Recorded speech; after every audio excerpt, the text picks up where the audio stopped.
had you done stem cells before? Never done stem cells before. I talked to a few of the wrestlers that had been here. I talked to Ryback, and he was like, he was very uplifting. He was like, bro, my shoulder hurt so bad, I was done with the business. And after they gave me the stem cells, it feels so good. He said, he was saying he wants to get back into wrestling and go to WWE next year. I was like, what? And I didn't even know at the time that I had two shoulders that were both torn. I knew they were sore, but I'm always sore. And it took like about 3 months of my shoulders being like brutally sore and not getting any better until I said, I better get this checked out.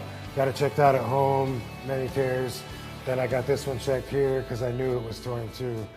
Yeah, but Ryback said shoulders. I talked to, and Brian Cage, and online too, I looked up, I could see Kevin Nash talking about his hand, that because my hand's asleep half my day and every morning too. So a lot of the things that stem cells are reported to be able to do, I wouldn't have thought of, and I'm sure a lot of people as well. I didn't really know what it was, I guess. Now I have a much better understanding, and so I'm really looking forward to feeling some results. When I talked to Ryback, he told me that he had gotten 11 stem cell procedures before this one, yeah, in the United States. And they were taking the stem cells out of his bone marrow. So, because that's how they do it there. And he said that this one experience coming here, he said it was night and day difference. It was like, he was so much better after one time here, and all the other ones, he said, couldn't even compare.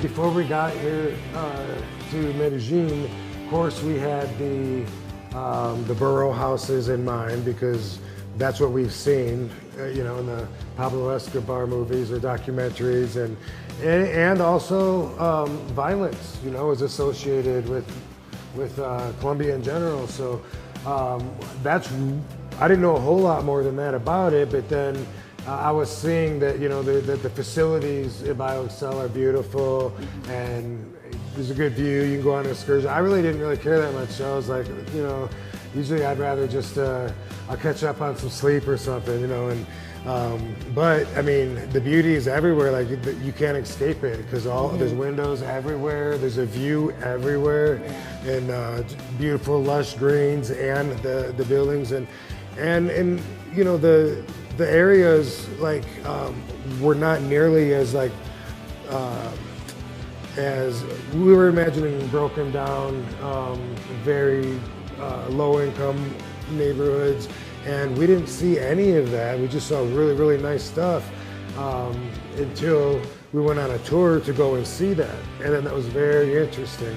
And we took a cable car and right over all the neighborhoods, and it did look just like what we had seen in documentaries and stuff, and we learned a lot about it, that the violence era is past, and there's still some remnants of it, but I mean, the whole point of everybody moving forward and growing from that is displayed everywhere with graffiti on the walls. And I mean, at first I was like, we have graffiti on our walls everywhere. The people get arrested for it or get ticketed for it, I mean, at Venice Beach.